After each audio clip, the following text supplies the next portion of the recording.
think about, just for a second, your favorite celebrity. Maybe your favorite singer. Just for a second, because I don't want you to get distracted too much. But just think about if you had the opportunity to meet this person that you've never met before, and you really love this person, and you know a lot of facts about their lives. Sometimes we know more facts about celebrities than we do our family. Maybe we can name a lot of lyrics. Maybe we can name a lot of stats of our favorite sports player, where they were born, which college they went to, what they do in their life, and just a lot about the person, because all of that information is there. But think about the difference in your relationship with this person, which is zero. Think about the difference if you had the opportunity to meet this person, and if you had the opportunity to actually talk to them. It goes from this person being an idea, kind of, somebody that you only think about and only see on TV. This person would go from that to actually having a personal relationship with you. And there's a huge difference there. You can know every single thing about a person, but that doesn't mean that you actually know the person or have a relationship with this person.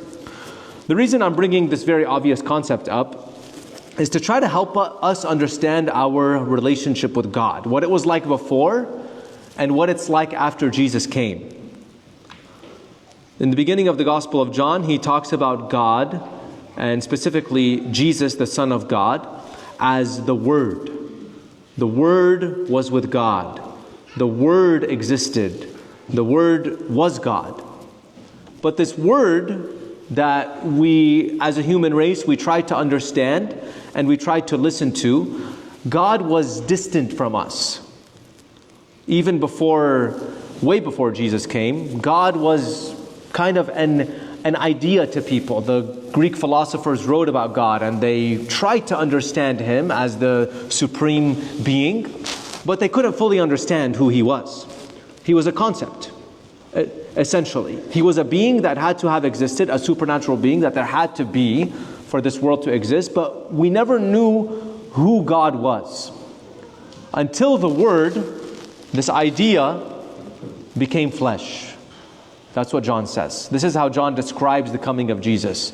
He doesn't tell us the story like how Matthew and Luke say it, describing how Mary conceived Jesus and St. Joseph's role and the shepherds and the magi.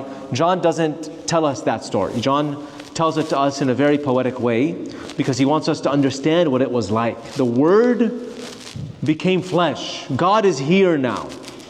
God is a human being. God is a person, and God revealed Himself to us in the person of Jesus Christ. And He did that because He doesn't only want us to learn about Him. Your favorite celebrity doesn't know who you are. God knows who you are, though. God is your creator, and God is your Father. And God actually wants to have a relationship with you. And not only any relationship. If you met that celebrity, maybe you have met this person, probably doesn't remember you. And if you met them, you probably wouldn't have the opportunity to have a close relationship with them.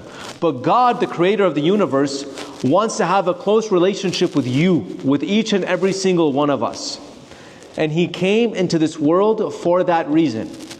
Because that's what He wants. Because that's the way that we will be saved, is through the love that God offers us and through our acceptance of it.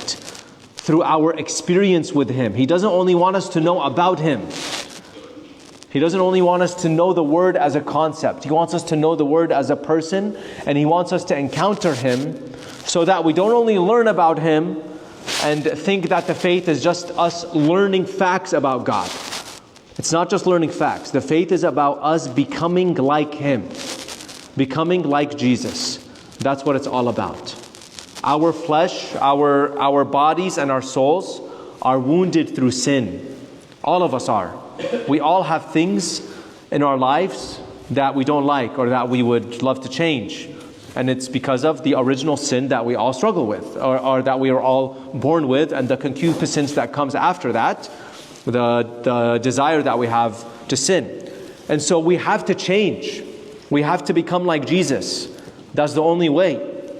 And how do we do it? What's the way that Jesus planned for us to become like Him. There is something very specific, and if we look closer at the Gospel of John, we will know what it is specifically that we have to do in order to become like Jesus. The Word became flesh, and then Jesus makes that flesh accessible to us in a very real way, because He wants us through His flesh to change our flesh, to change our bodies and souls into becoming like Him. And the way that He did that is through the Eucharist. The bread that I give for the salvation of the world is my flesh. It's actually the same exact word in the original Greek that's used by John, the same word. It's the same concept, but in a different way. The same word, the same God, the same Jesus that is given to us in a different way now. The Word became flesh, and then the flesh became bread. That's what happened. So that He could enter us, and our flesh can change and become more like Him. That's the goal of the whole Christian life. You are what you eat. If you eat healthy, you will be healthy. But if you eat healthy one time after not eating healthy for a very long time, it's not going to all of a sudden work right away. You have to continue eating healthy to receive the benefits of it. And we have to continue receiving the body of Jesus to receive the benefits of His body and blood in our lives. We have to continue to receive Him so that we can continue to change and become like Him. Yes, there will be struggles.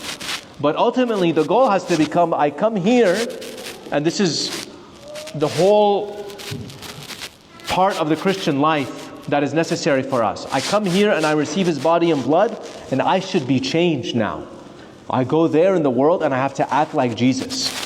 Would Jesus talk like I do? Would He deal with people like I do? How can I change the way I talk and the way that I act? And how can I make it more like Jesus? That's the goal of the Christian life. The Word became flesh, the flesh became bread, and when we eat the bread, our flesh becomes like Him. But it has to continually happen like that. We have to constantly be changing, and we have to constantly be allowing Him to work in us, so that as we receive His grace and His love, we will become more like Him, and we will receive the gift of salvation, and we will live that love that He gives us and respond to that love with true love and with true faithfulness to Him, as we are all called to do. Amen.